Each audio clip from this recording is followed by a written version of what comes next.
I never thought I'd see a government truck parked outside my gate. Not for something like this. That morning, the sun was just starting to rise over the plains, casting a soft gold light across the pasture. My horses were calm, grazing like they always did. I was halfway through my coffee when I heard tires crunching on gravel. And then I saw them.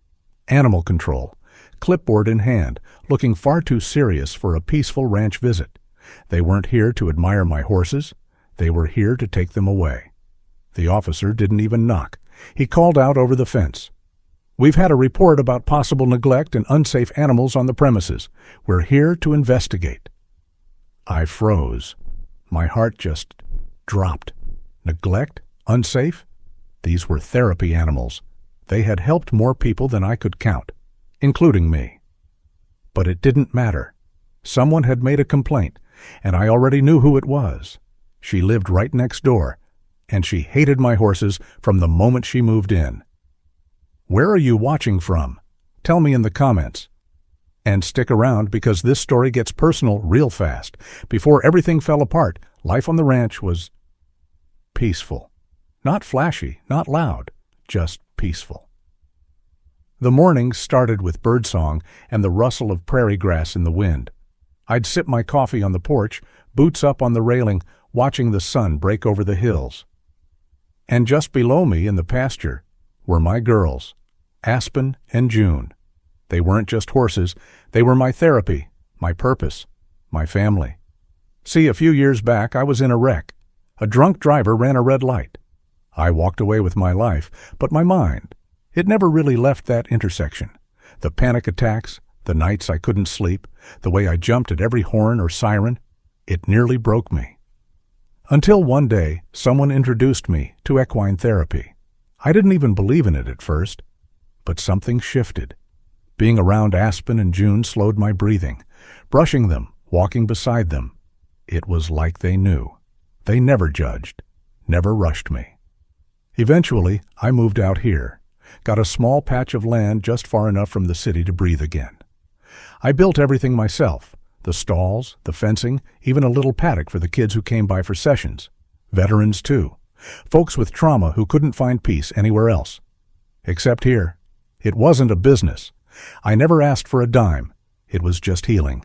Simple, honest healing. And for a while, no one complained. The community was quiet. Neighbors kept to themselves. Some even waved. But then she moved in. 2 acres over, beige SUV, bobbed haircut, and a clipboard in her hand before she even unpacked. Her name was Karen Fretley. And from the second she laid eyes on Aspen, I could feel the tension. She wrinkled her nose and said, "So, is this some kind of petting zoo?" I laughed it off. She didn't. Over the next few weeks, I started noticing little things. My trash cans tipped over, empty feed bags slashed open. No livestock flyers stuffed in my mailbox. Then one day, over the fence, she said with a tight smile, "You should really consider relocating those animals. This neighborhood wasn't built for barn smells and stomping hooves." I thought it was just a personality clash. But now, looking back, that was the first warning shot, and I didn't take it seriously. It started small. Petty complaints, whispered sarcasm, sideways glances from her porch. But then, one morning, I found a letter, folded and damp from the dew, shoved under the gate latch. It was from Animal Control, a formal warning. The letter claimed that my horses were being kept in unsanitary conditions and posed a risk to neighborhood safety. I stood there reading it over and over, heart thudding like a hammer against my ribs. I couldn't believe what I was seeing. I walked straight out to the pasture. There was Aspen nuzzling June, their coats clean, eyes gentle. Their water troughs were full. Their feed area was tidy. These horses were not neglected. They were pampered, if anything. That's when it hit me. This wasn't a misunderstanding. This was an attack, and it had Karen's fingerprints all over it. A few days later, I spotted her out front, pacing with her phone in hand. She wasn't even being subtle anymore. She was filming my horses from over her fence. She zoomed in on Aspen's hoof, muttering something about lameness and animal welfare violations. I walked over, calm as I could. I asked, "Is there something you'd like to talk about?" She didn't look up, just kept recording and said, "These animals don't belong in a neighborhood. You'll see. I'm making sure the right people find out." That night I couldn't sleep. I kept thinking, what if they actually took them? What if some paper pusher believed her lies? But it didn't stop there. Twist number 1, a surprise inspection. A white van pulled into my driveway the next afternoon. Animal control again, but this time unannounced and more aggressive. The officer stepped out and asked to see where the horses were kept. He wasn't rude, but I could feel it. The doubt. He was there because of her. I showed him everything, the hay quality, the vet records, the therapy certification. He nodded politely, took pictures, jotted notes, and then said, "We've received multiple complaints. We're obligated to investigate further." Multiple? Karen was creating noise, probably using fake names or dragging in HOA buddies. Twist number 2, online smear campaign. That night, I found a post in our neighborhood Facebook group titled, "Unregulated Animals Threaten Local Families." There were photos, blurry, taken at a distance. One showed Aspen with her leg lifted, mid-step. Karen had added text saying, "Possible injury, untreated wound." Another claimed a child was almost trampled. None of it was true. But people online, they don't need truth, just something dramatic enough to share. Twist number 3, HOA betrayal. The final blow? A letter from the HOA, signed by a board member I barely knew. Turns out he was Karen's cousin. They claimed that while livestock was technically allowed, therapy animals were not clearly defined in the community guidelines. They wanted me to remove the horses within 30 days, or face fines, legal action, and possible eviction. I sat down on the porch that night, staring out across the pasture. Aspen was lying down, breathing slow. June wandered to the fence and nudged my arm with her nose. I broke. All I could think was, how do you explain to an animal that someone wants to take them away just because they don't like you? I had done everything right. Everything. And still, they were coming for us. But what they didn't know was that I wasn't about to back down.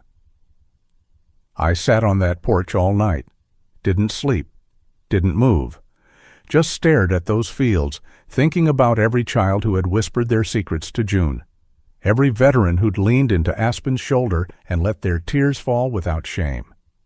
These horses weren't just animals. They were healers, and I wasn't going to let someone rip them away because of bitterness and power games. So the next morning, I got to work. First, I pulled out every document I had, the therapy certifications, the emotional support permits signed and stamped by my doctor, photos of therapy sessions, testimonies from the families who had come out here, some who drove 2 hours just to let their children touch a gentle horse for the first time in their lives. Then, I did something bold. I called in a favor from a local journalist, someone who'd once interviewed me for a small piece on ranch-based therapy years ago. I told her everything, the harassment, the fake reports, the abuse of power. And she listened, really listened. By that weekend, she and her camera crew were standing right next to me in the pasture, filming as the sun dipped low behind the hills. I opened up my gates for what I called Healing Day. People came, not dozens, hundreds.